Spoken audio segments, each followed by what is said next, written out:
dalam akhir Al-Baqarah ini disebutkan kita suruh melekatkan dalam hati, karena susah kita baca itu, senang kita baca itu.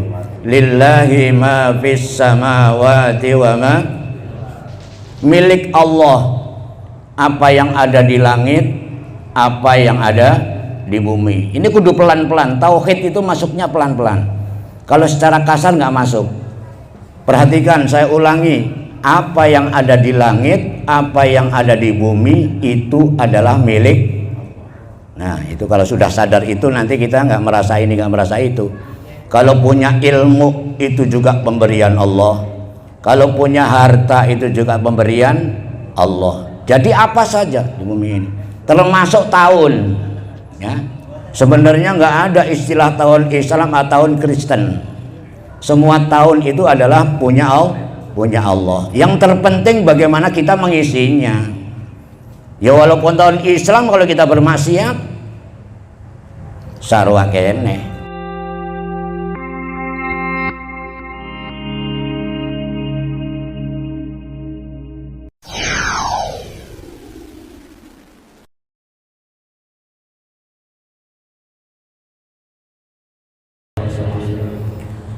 Assalamualaikum warahmatullahi wabarakatuh.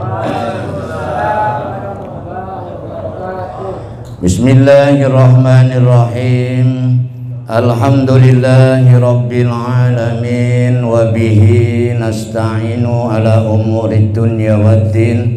Wassalatu wassalamu ala sayyidina Muhammadin wa ala alihi wa sahbihi ajma'in, amma ba'du. Inni tawakkaltu ala Allah rabbi wa rabbikum ma min dabbatin illa huwa akhidun binasiyatiha inna rabbi ala siratim mustaqim. Shadaqallahu alim.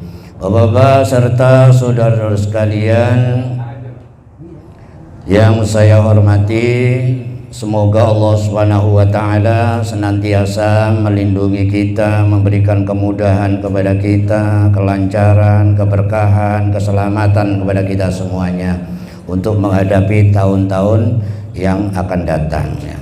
Karena pada malam hari ini adalah bulan yang terakhir, tahun yang terakhir, maka kita mencoba mentadabburi ayat terakhir dari surat Al-Baqarah yang artinya sapi betina. Artinya apa? Sapi betina. Ulama-ulama kita itu sudah benar sekali kalau mengajarkan kepada kita.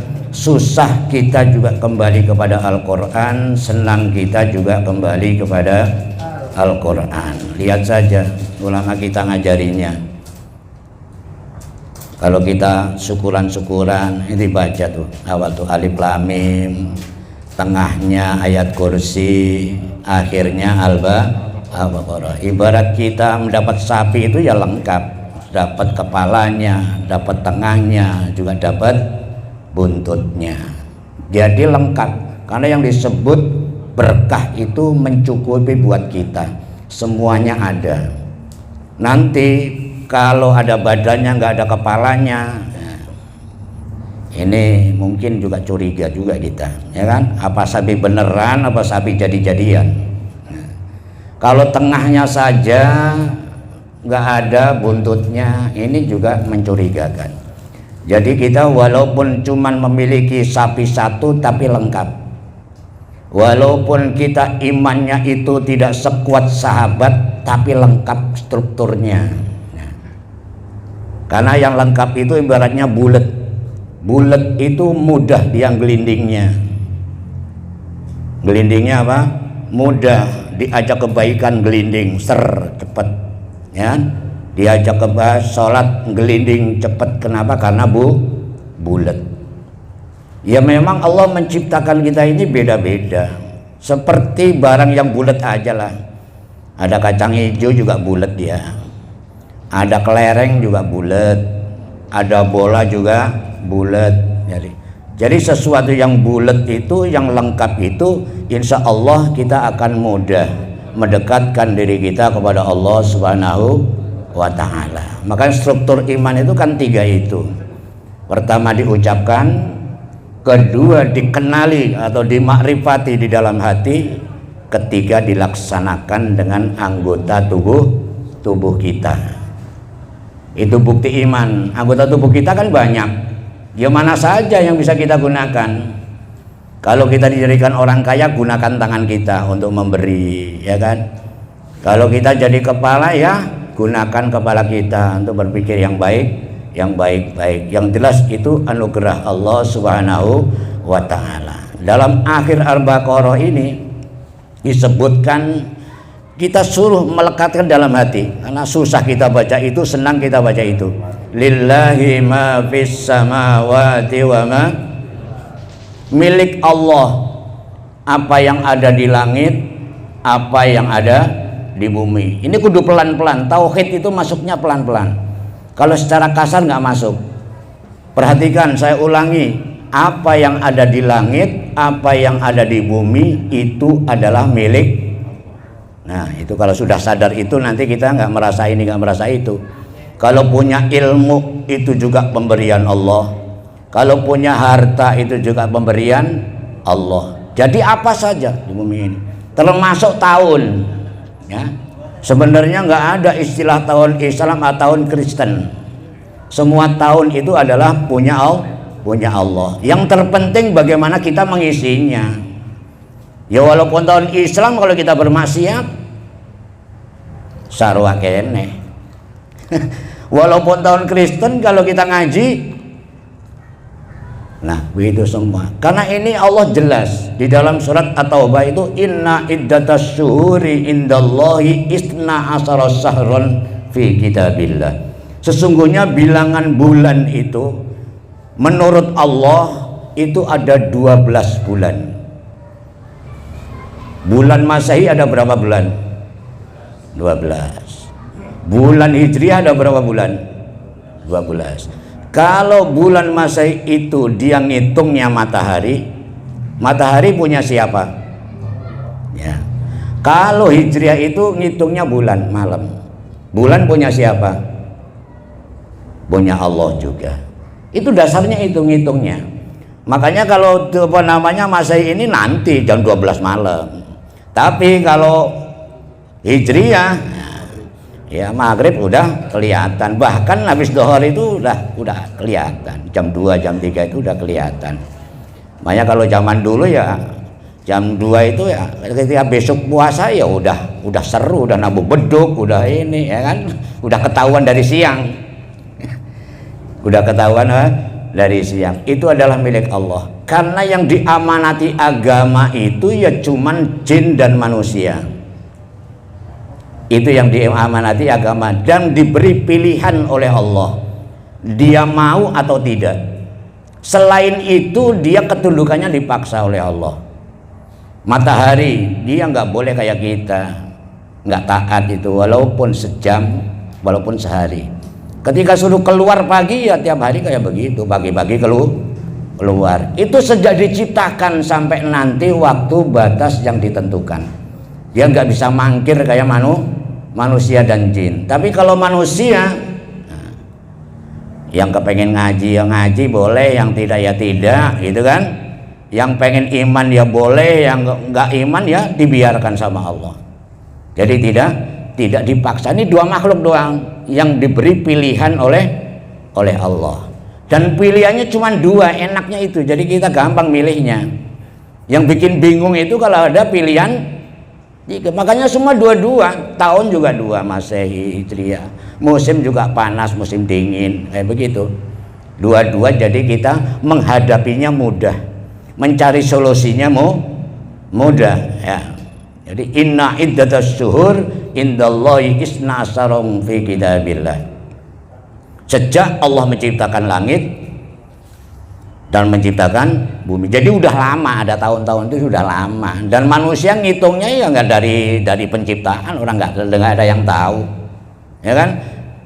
Manusia diciptakan sudah ada bumi, udah ada langit. Jadi ya nggak tahu mulainya kapan.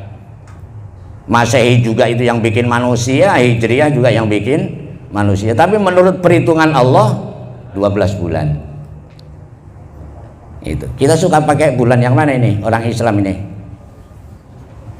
Kalau gajian bulan Muharram apa bulan Januari? Kalau gajian. Ya ini kan. Tapi manusia itu nggak sadar bahwa apa yang ada di langit, apa yang ada di bumi itu adalah milik Allah. Nah, udah. Kita udah yakin ya, karena ini penting. Kalau kita nggak yakin ya ngapain kita menyembahnya? Ngapain kita menyembah Tuhan yang tidak kita yakini? Ngapain kita menyembah Tuhan yang nggak punya apa-apa? Tapi Allah punya. Apa yang ada di langit, apa yang ada di bumi, punya Allah. Jadi kita yakin. Mau pengen minta apa-apa ya, yang sebatas ada yang di langit dan di bumi, mah insya Allah. Jangan minta yang di luar itu, gitu kan? Makanya ketika orang itu tidak mampu bersyukur atas nikmat Allah, tidak rela akan takdir Allah, keluar dari kolong langit, dari bumi ini. Bilangnya begitu, karena itu punya saya, kata Allah. Ini tempat saya, kamu nggak mau berterima kasih, kamu nggak mau menyembah saya, ya keluar, sudah ngapain di sini? Itu kan, karena itu adalah milik Allah. Dan kalau kita sadar juga apa yang ada di langit, apa yang ada di bumi milik Allah, nanti kita juga enak beragamanya. Jadi adanya agama itu supaya kita enak, adanya agama itu supaya kita mudah, adanya agama itu supaya menjadi solusi. Harus itu. Kalau nggak begitu nanti kita ikut-ikutan jadi Tuhan. Karena kita menyembah Tuhan selain Allah saja kita nggak boleh, apalagi kita ikut-ikutan jadi Tuhan, ikut-ikut menentukan. Dan apa yang ada di langit, apa yang ada di bumi itu adanya tidak sekonyong-konyong ada, tapi diciptakan oleh Allah Subhanahu wa Ta'ala, dibikin sama Allah. Ini kadang-kadang kita nggak sadar, ya memang begitu. Kalau kita ingin melihat apa yang bikinan Allah, ya yang apa yang ada di langit, apa yang ada di bumi, macam-macam. Iya apa enggak? Kalau nggak begitu nanti kita repot, sempit beragamanya. Kan banyak orang, oh ini depan masjid nggak boleh ditanamin pohon cemara, karena pohon cemara itu adalah pohon Kristen. Sejak kapan pohon itu punya agama? Itu awalnya karena memang di Eropa sono ketika musim dingin itu nggak ada pohon yang bisa hidup kecuali pohon cemara. Itu. Jadi yang dipakai juga pohon cemara. Mungkin kalau di Indonesia ya bisa pakai pohon mangga, pakai pohon jeruk, mungkin ala banyak kita mah. Panas juga hidup, ya, dingin juga hidup. Tapi kalau di sono yang mampu bertahan itu ya cuma pohon itu. Iya, apalagi pohon durian yang ada buahnya, ya. Lebih ini lagi. Jadi kita harus luas beragama, karena yang kita sembah itu Allah. Nanti kalau kita menyembah ayat, menyembah ini, itu adalah kemusyrikan halus yang tidak kita rasakan. Apalagi kok kita merasa ikut-ikut menentukan ketetapan Allah Subhanahu wa Ta'ala. Itu lebih-lebih, ya. Lebih-lebih. Nah, kita bagi orang-orang yang beriman ini nggak usah khawatir kita nggak masuk surga. Itu pasti masuk surga. Karena rukun iman, rukun Islam itu cuma 5. Sedang surga itu diciptakan 7. 7 tingkat itu. Nanti kalau kita nggak masuk surga, ya mau diisi sama siapa? Itu masih lebih loh itu. Ya, kita nggak tahu untuk apa. Karena itu hak prerogatif Allah Subhanahu wa Ta'ala. Jadi sebutkan apa yang ada di langit, apa yang ada di bumi itu milik Allah. Wa in tubdu ma fi anfusikum, jika kamu menampakkan apa yang ada pada dirimu, wa in tukhfuhu atau kamu menyembunyikan, yuhasibkum bihillah, itu ada hitungannya di sisi Allah. Nggak usah khawatir kita. Nanti kalau kita nggak seperti itu repot sekali. Kita bersosialisasi juga repot, kita beragama juga repot. Padahal adanya agama itu supaya kita gampang. Nanti berbeda sesuai kita lari dari keluar tujuan Allah menciptakan agama untuk kita. Kalau kita sudah keluar dari situ, kita ikut-ikutan berperan, ya kan, menentukan, menetapkan atau memutuskan. Nah, ini berbahaya. Samping berbahaya juga bikin bingung Allah juga. Ini kata Allah, Tuhannya siapa ini? Kok ada yang ikut-ikut menentukan, apa dia apa saya ini? Sekarang kita bertuhan selain Allah saja nggak boleh, apalagi ikut-ikutan jadi Tuhan. Ini kemusyrikan tingkat tinggi, cuman banyak orang yang tidak menyadarinya, ya, tidak menyadarinya. Maka orang-orang tua itu sudah, masya Allah, kalau kita, dia sadar bahwa Quran itu turunnya sudah lama sekali, dan tempatnya jauh, dan dia berjalan ke sini ini penuh liku-liku, penuh romantika, nggak sekonyong-konyong nyampe sini. Ada yang dibunuh, ada yang ini, bisa Quran sampai sini itu masya Allah perjalanannya. Cuman kadang-kadang kita tidak berterima kasih karunia besar yang diberikan kepada kita ini. Padahal bersyukur, berterima kasih itu adalah akhlak tertinggi seorang hamba di hadapan Allah Subhanahu wa taala. Kita juga jarang berterima kasih bahwa Allah menciptakan apa yang ada di bumi, semua melayani kita. Semua diciptakan oleh Allah. Wasakhkhara lakum ma fis samawati wa ma fil ard. Allah menundukkan apa yang ada di langit, apa yang ada di bumi untuk kita. Yang menundukkan siapa? Yang menundukkan siapa? Allah Subhanahu wa taala. Kebo itu kan gede banget ya badannya. Tenaganya kuat. Dituntun sama anak kecil, mau dipotong padahal nurut aja. Siapa yang menundukkan? Allah Subhanahu wa taala. Semua ditundukkan, kita lihat, untuk melayani kita. Cuman kadang orang ngaji itu bukan untuk dirinya, tapi untuk orang lain. Saya sering ditanya di masjid ini, kajian-kajian ditanya, kayak mana Pak? Ada agama kan di Indonesia ini sudah luar biasa Pak. Umroh sudah ngantri begitu banyak. Haji sudah ngantri sampai puluhan tahun, tapi kenapa kok masih banyak orang korupsi, masih banyak ini? Harusnya kan udah bagus itu kalau rukun Islam sampai 5 dijalankan semuanya. Gimana kalau bapak-bapak ditanya kayak begitu? Ini karena orang sekarang itu pandangannya ngaji itu untuk ngurusin orang, bukan untuk ngurusin dirinya. Kalau saya jawabnya mah nggak usah pakai dalil. Kenapa sebabnya? Tak pengen tahu? Sebab pertama, dia nggak ngaji sama saya. Itu sebab pertama. Karena kalau yang ngaji sama saya, mana yang korupsi? Nggak ada. Iya kan? Itu sebab pertama. Sebab kedua, dia tidak yakin bahwa apa yang ada di langit, apa yang ada di bumi diciptakan oleh Allah. Gitu. Dikiranya itu orang yang sekarang pada dagang di pinggir jalan itu dibikin nggak sama Allah? Dibikin mah. Yang nongkrong gitaran pinggir jalan itu, nongkrong malak-malak, itu dibikin nggak sama Allah? Dibikin. Kalau kita meyakini tidak dibikin, itulah yang kita tidak sadar terhadap ciptaan Allah. Ciptaan Allah tidak ada yang tidak berguna, semua berguna. Ma khalaqta hadza batila, enggak ada yang tidak berguna, semuanya berguna. Ya. Maling berguna apa enggak maling?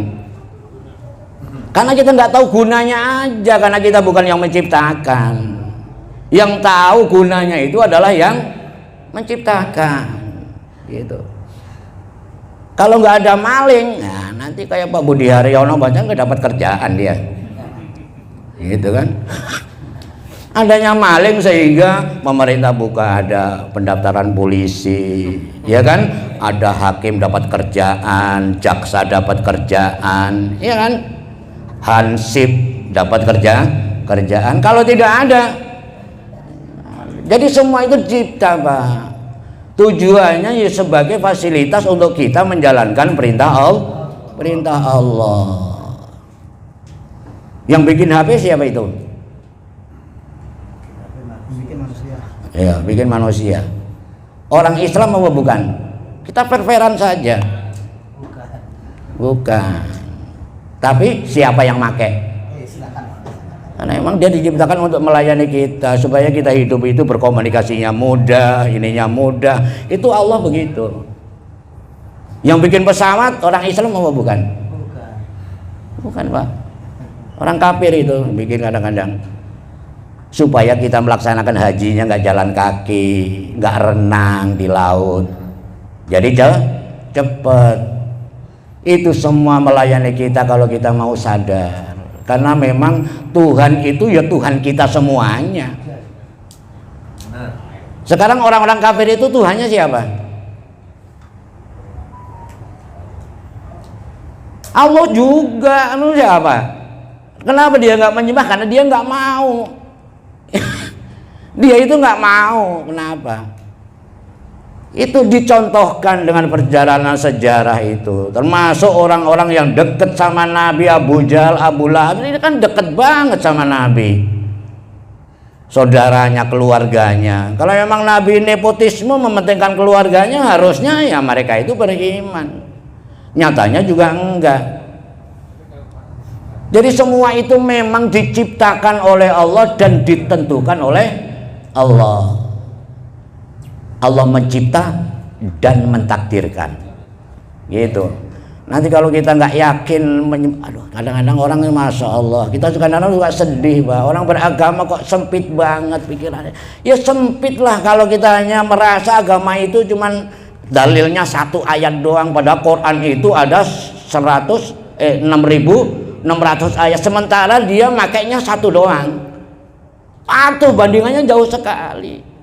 Atau dia merasa sudah menjalankan padahal belum menjalankan sama sekali. Nah, coba itu ajaran ulama kita itu. Bentar-bentar Al-Fatihah, kita bismillah saja udah dilaksanakan apa belum? Itu ayat pertama itu. Yang tiap waktu kita jalani. Coba apabila orang melakukan sesuatu mengatasnamakan Allah yang Maha Pengasih, Maha Penyayang, aman nggak kira-kira dunia ini? Nggak usah sono-sono lah, itu aja bismillah aja satu ayat saja, ya kan? Aman. Kita bertemu duduk begini dasarnya kasih sayang, ya beres.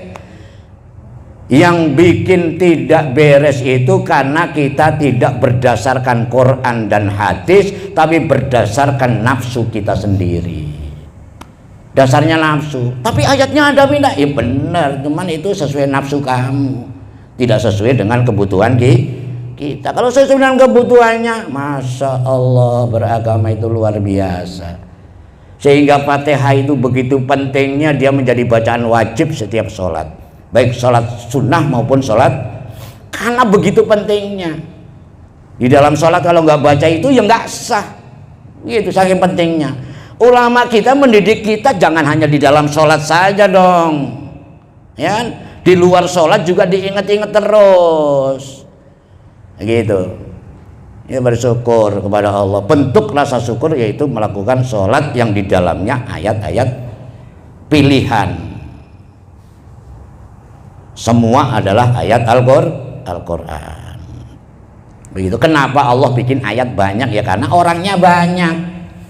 Bener apa enggak? Nanti kalau bikin cuma satu ayat saja, satu hadis saja, sementara orangnya banyak, masalahnya lain-lain, ya bagaimana? Kan pasti nggak pas kalau dalil orang kaya dipakai orang miskin, nggak pas. Dalil orang bodoh dipakai orang pinter juga nggak pas. Masing-masing.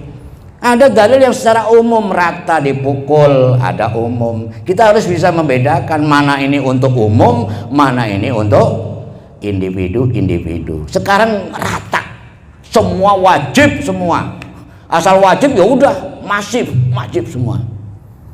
Padahal kita kalau kembali ke hukum Islam ada wajib, ada sunnah, ada mubah, ya kan gitu. Kasihan nanti orang-orang yang dia tidak bisa melaksanakan agama itu secara utuh. Kasihan, ya kan?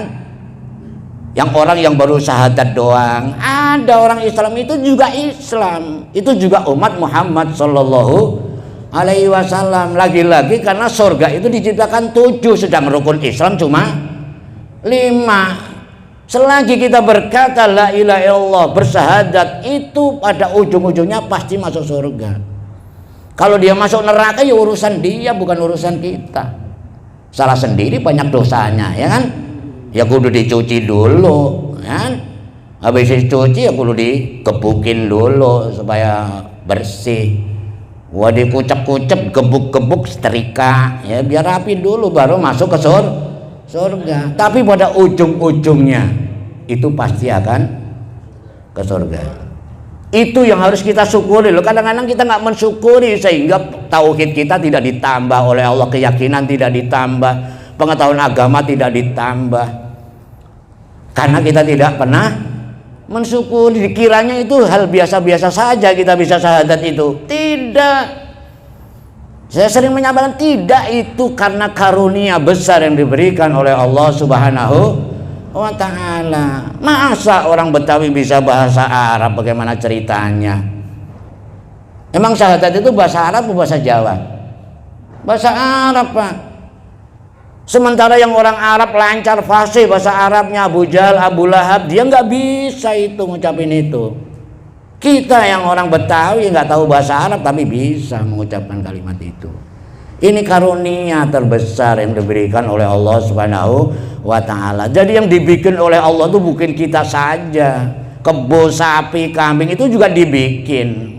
Kira-kira kalau bikinan kita nih, bikinan kita walaupun jelek ini, kue ini bikinan saya ini, umpamanya, terus tiba-tiba dimakan, kue rasanya kayak ini, marah nggak kira-kira yang bikin?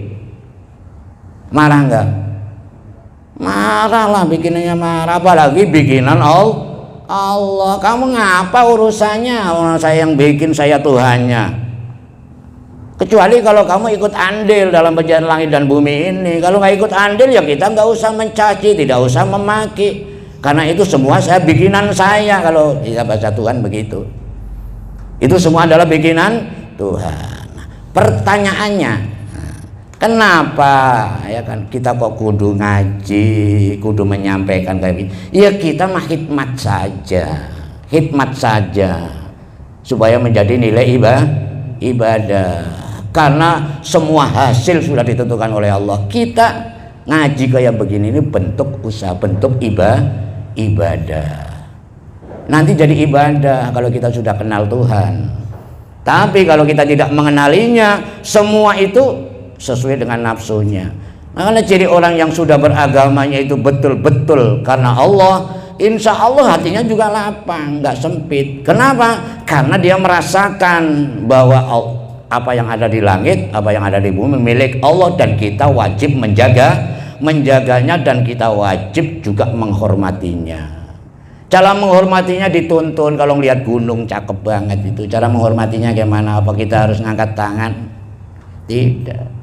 Kita bilang subhanallah, cara hormat itu, masya Allah, ya.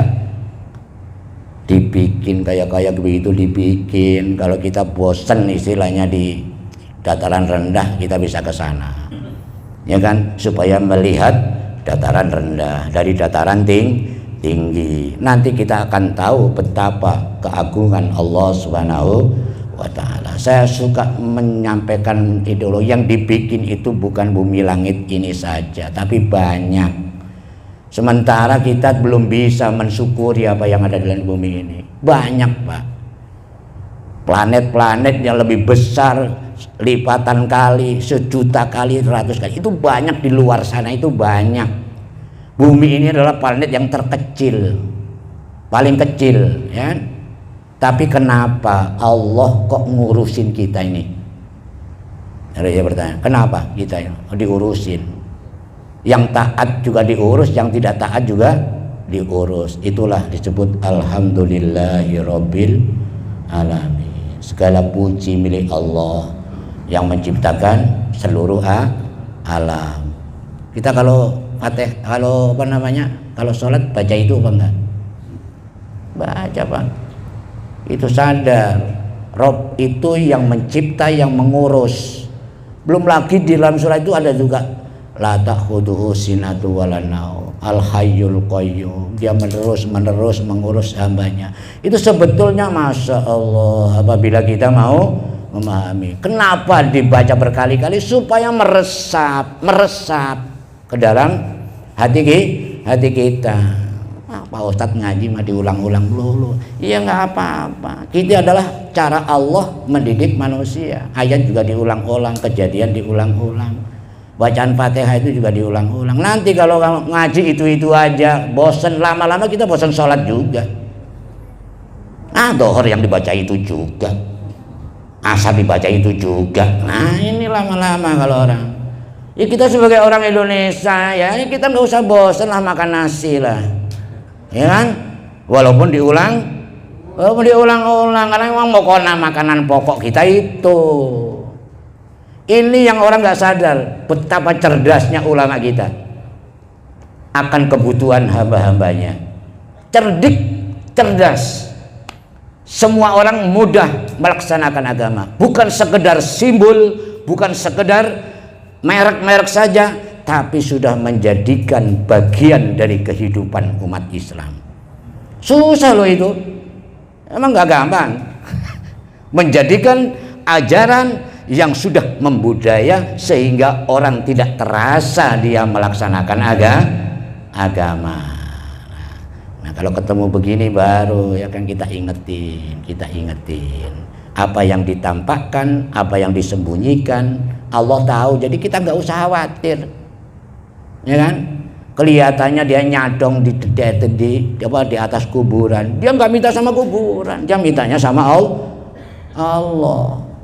Karena kalau kita melihat fisiknya saja, tidak melihat hakikatnya, ya pastilah kita wah musyrik ini minta sama kuburan, padahal dia sedang mendoakan siapa yang dalam kubur. Melihat itu harus dari dekat, ya. Yang tampak dulu, ya kan, baru dirasa-rasa oleh yang tersembunyi. Karena yang tersembunyi itu begitu banyak dan begitu besar. Yang tampak itu cuma sedikit lah. Iya apa enggak? Iya. Yang kita ketahui itu sedikit. Yang tidak kita ketahui banyak. Yang tampak itu sedikit. Yang tidak tampak, wah, nggak ada sepersennya. Itu kan, itu. Cuman kadang-kadang kita tertipu oleh yang sedikit, mengabaikan yang banyak. Ya, terusin. Mana tadi? Fayaghfiru liman yasha. Ini seayat saja, nggak sampai al-kafirin. Sampai kafirinnya besok pagi di masjid. Ya, ya sampai seayat saja lah. Tahun baru ya tanggal 1 ya 1 aja ya kan. Itu. Yusabihu fayaghfiru liman yasha wa yu'adzibu man yasha. Karena orang macam-macam ya kan, tadi kan ada yang baik, ada yang jelek, ada yang tinggi, ada yang pendek, ya kan? Ada yang kaya, ada yang miskin. Udah kita serah. Dia melakukan kesalahan-kesalahan, fayaghfiru liman yasha. Maka Allah akan mengampuni siapa yang dikehendaki. Orang dia yang bikin udah terserah dia aja. Kita nggak usah ikut-ikutan jadi itu Tuhan. Tuhannya cukup dia aja lah. Kita nggak usah ikut-ikutan. Allah akan mengampuni siapa yang dikehendaki, wa yu'adzibu man yasha, dan Allah akan menyiksa siapa yang dikehendaki. Orang punya dia yang bikin ya biarin aja. Kita nggak usah ngelarang-larang, ya kan? Kecuali kalau sesama Tuhan boleh. Tapi kalau kita bukan Tuhan ya udah biarin aja. Mau diampuni mau enggak, Nabi juga ngomongnya begitu. Mereka itu adalah hambamu ya Allah. Jika kau ampuni juga hambamu, jika tidak kau ampuni juga hambamu. Saya mah bukan Tuhan, yang Tuhan kan kamu. Terserah Allah. Fayaghfiru liman yasha wa yu'adzibu man yasha. Atau enak kalau begitu Pak, itu yang maksiat. Ya kalau enak ya sono ikut maksiat. Ya siapa yang larang? Ya gitu. Nah kita jaga-jaga kalau kita baik itu karena kita jaga-jaga, karena kita pengen kan akhirnya baik, husnul khotimah. Ya kudu berbuat baik. Masa ada orang berbuat buruk akhirnya baik? Tidak ada. Kebaikan itu ya akan kita dapatkan dengan melakukan kebaikan. Keburukan juga akan melakukan keburukan. Cuman kadang orang itu suka menyalahkan Tuhan, padahal akibat perbuatannya sendiri. Menyalahkan Tuhan, nggak terima aja nggak boleh, apalagi kita sampai menyalahkan. Menyalahkan guru aja kita bisa kualat, apalagi lagi menyalahkan Tuhan. Ini harus kita yaghfiru liman yasha wa yu'adzibu may yasha. Wallahu ala kulli syai'in qadir. Apalagi cuman memaafkan orang-orang kayak begitu. Bikin gunung aja bisa, ya kan? Bikin langit, bikin bumi, semuanya bisa. Apalagi cuman ngampuni. Sedang sifat dia itu adalah Ar-Rahman Ar-Rahim. Yang kita baca itu Bismillahirrahmanirrahim itu. Maha pemurah lagi maha menyayang. Nah udah, itu Tuhan kayak begitu. Kira-kira tega nggak Allah itu nyiksa orang-orang yang kayak kita ini begini nih? Kira-kira tega apa enggak? Pasti nggak tega lah, kita sudah berusaha menjalankan perintahnya sesuai kemampuan kita. Suruh ngaji ya sudah ngaji, suruh istighfar ya sudah istighfar, suruh baca sholawat sudah baca sholawat. Pasti nggak tega lah, karena yang lebih parah dari kita masih banyak. Ngapain nyiksa kita? Kurang kerjaan amat. Iya kan? Sedangkan surga itu 7. Ya mau di sisi apa nanti? Kalau bukan kita. Karena orang itu yang bikin serem itu hidupnya ibadahnya membayangin neraka, seakan-akan kita mau ke sana. Kita nggak usah bayangin kita nggak mau ke sana kan. Biarkan aja yang lain, ya kan? Kita asalnya dari surga ya kembali ke surga, masa dari surga kembali ke neraka? Lainnya keliru namanya, disebut orang yang tersesat. Masa aslinya surga kembali ke neraka, ya kesasar apa enggak? Kesasar. Kenapa kita sudah dikasih fasilitas, dikasih ini, kok nggak dipakai sehingga menyebabkan kita masuk neraka? Ya Allah pasti murka lah. Kita aja kalau kita kasih macam-macam, ya kamu besok masuk kerja ya, tiba-tiba digaji udah dinaikin, oh, ini perlengkapan fasilitas apa namanya sudah dilengkapin, tinggal aktif kerja saja kok nggak mau. Murka nggak kira-kira kalau kita jadi bos gitu, jadi bos itu. Kemudian karyawan udah kita gajinya kita naikkan, segala macam anak kita sekolahkan, kebutuhan hidupnya kita cukupi, tiba-tiba kita kerjanya semaunya. Marah nggak kita jadi bos? Sama kayak begitu. Saking murkanya ya itu nanti nyuruh pegawainya gebukin dulu itu. Waduh digebukin nggak apa-apa ini Pak, sakti nih, bakar begitu. Jadi dunia ini sebetulnya gambaran akhirat. Kita memahami akhirat ya pahami dulu dunia. Kalau dunia nggak paham, bagaimana kita mau meyakini adanya akhirat? Padahal itu rukun daripada rukun iman. Nggak bisa kita tidak paham dunia, paham akhirat. Nggak bisa. Kita harus memahami dunia. Nggak bisa kita memahami Islam tanpa kita meyakini yang menciptakan Islam. Tidak bisa. Yang menciptakan Islam itu Maha Pemurah. Tidak ada perintah-perintahnya yang memberatkan kita. Semua perintahnya itu semua tidak ada yang berat. Semuanya ringan. Mana yang berat? Saya pengen tahu nih. Perintah Allah yang paling berat apa? Apa yang paling berat? Hah? Apa? Nggak ada semuanya. Sama sekali nggak ada. Sholat itu berat apa ringan? Ringan, ya kan? Nggak kudu kayak begitu. Sebisa kita, nggak bisa berdiri, duduk. Nggak bisa duduk, tiduran. Nggak bisa tiduran, nggak ada yang memberatkan kita. Puasa, lapar, dahaga, ya kalau yang mampu. Kalau yang sakit atau bepergian, ya nggak usah. Mana nggak ada. Haji yang mampu, yang nggak mampu nggak usah. Mana nggak ada yang memberatkan kita ini. Yang kita bikin berat itu karena kita memberat-beratkan sendiri.